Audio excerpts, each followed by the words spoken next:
Hello everyone, thank you for your attendance in the session as well as at this talk. My name is Dalton Brucker-Hahn, and on behalf of my fellow co-authors Kailani Jones, Bradley Fidler, and Alex Bardas, I'll be presenting our work titled Work from Home and COVID-19, Trajectories of Endpoint Security Management in a Security Operations Center. So as we've all experienced, COVID-19 caused dramatic shifts across the world, both in work from home, how we interact with one another, as well as social distancing. But particularly in regards to work from home, COVID-19 really pushed broad ranges of people towards work from home and even pushed some jobs to staying remotely, even in an emerging or post-COVID-19 world. And we also saw a large amount of large corporation support for the work from home movement, and even as we emerge out of COVID-19. During this time period, we also saw a pretty dramatic increase in cyber attacks and their impacts on the world, noting that small businesses, hospitals, even today have been targeted, and an overall cyber threat increase of 81%, as noted by McAfee and FireEye. And additionally, we've seen some of the most impactful cyber attacks to date, such as Log4j, arise during this time period as well. So because of all of these cyber attacks, questions arise on the effects that COVID-19 and the work from home shift has had upon security operations centers and the individuals that work within them. Things such as the protocols and procedures taken by control rooms in security operations centers, or security operations centers moving off-site or fully remote during this time period to protect their employees.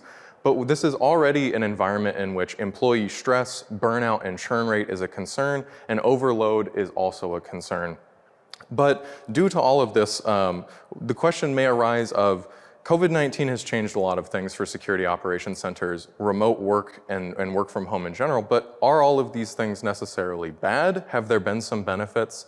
And because of this, we ask the key question of what impacts does COVID-19 have upon security operations centers, both in its immediate effect upon the COVID-19 breakout, but also in the long-term consequences of this environment as we emerge and live in a post-COVID-19 world.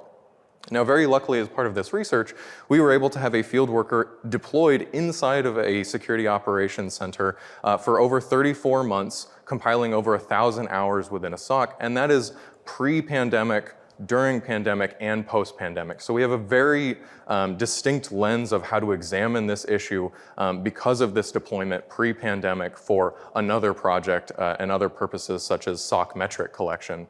But because of this, we have a very distinct lens at which to look at this issue.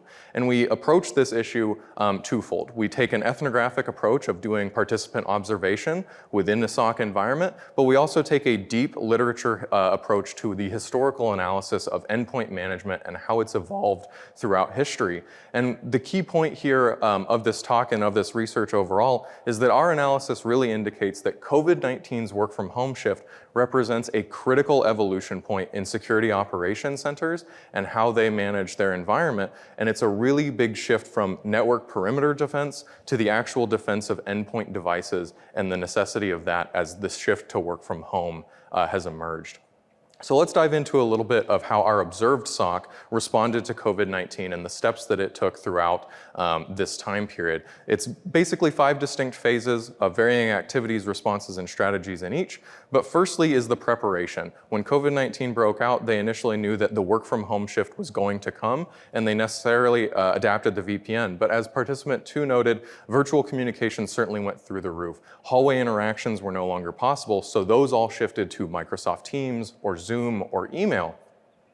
And next we see the initial phase of monitoring. Now that we have shifted to work from home, what does our environment look like, and what are we able to see in terms of our endpoint devices, because we no longer have them on campus, no longer have them in our enterprise.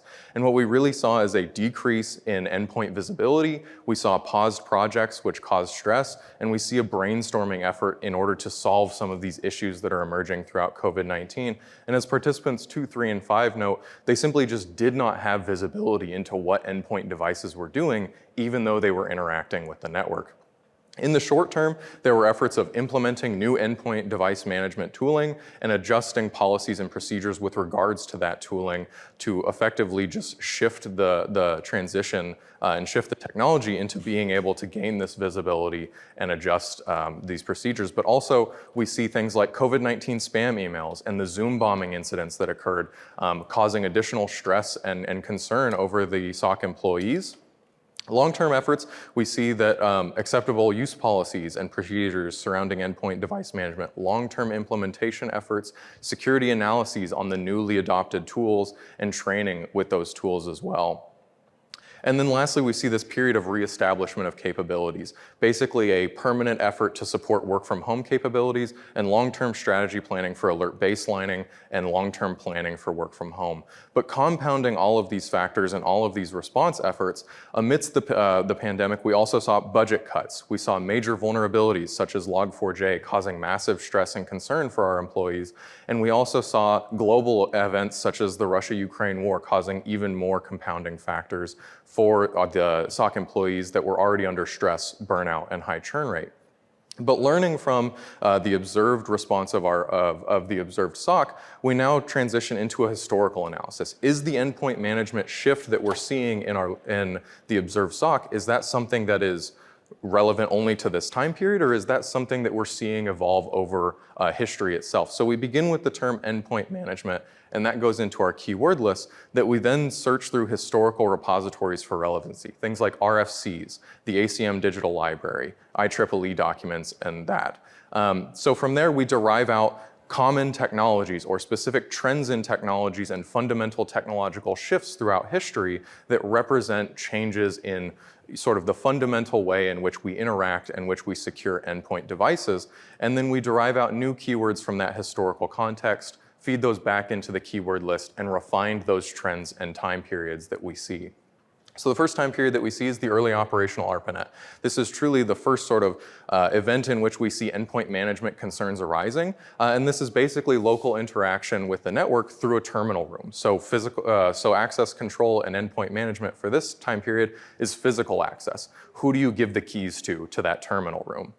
Flashing forward in time, we see the ARPA internet. So we're transitioning from terminal rooms to personal computers with modems that are attached to this network backbone.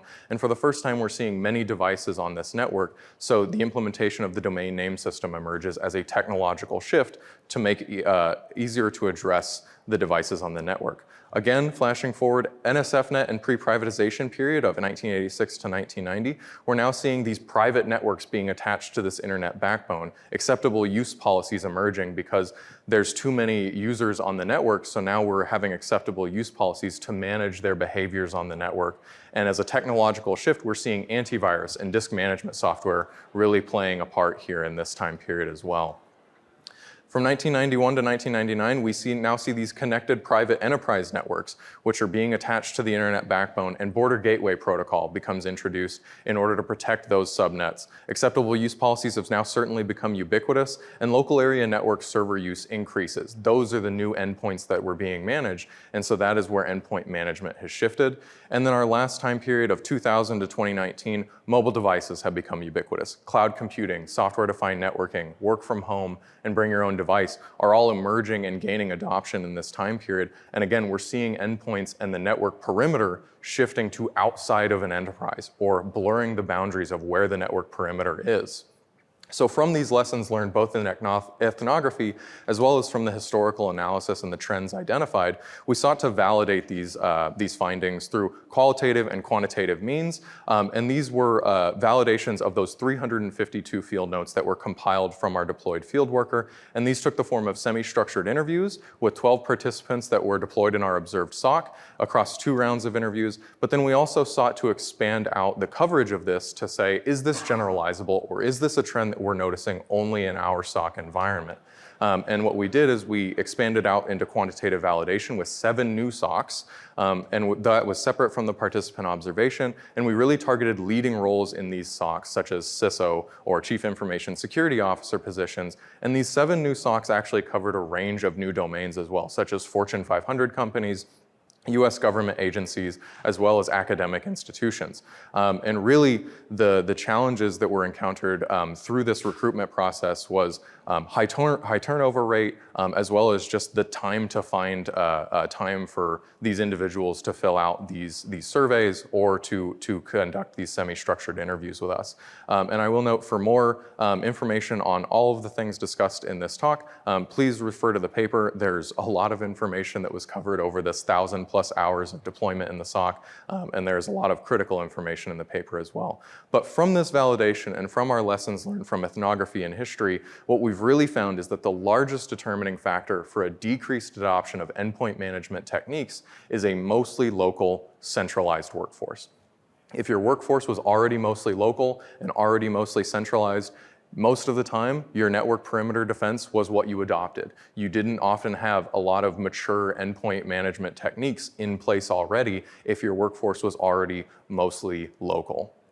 And lastly, the recommendations and action items that we have here is really a focus on device coverage and visibility. This is a technological shift that we're experiencing towards endpoint management of devices, so device coverage and visibility is absolutely critical. Additionally, documenting the policies and procedures of how to handle the interactions of these devices, particularly with respect to end user privacy, is going to be critical in the future, and then certainly an investment in training of how do your SOC analysts handle this type of data? How do they handle these types of tools in appropriate ways?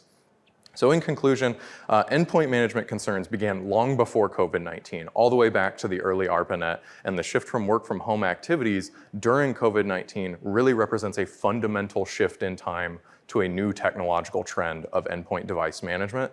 And endpoint management challenges, it's certainly intensified due to COVID-19, due to that work from home shift, but especially the human concerns that are relevant in this space, such as SOC employee stress, burnout, churn rate, those were made even worse during COVID-19, and especially because of that work from home shift and the technological shift that we're seeing towards endpoint management of devices.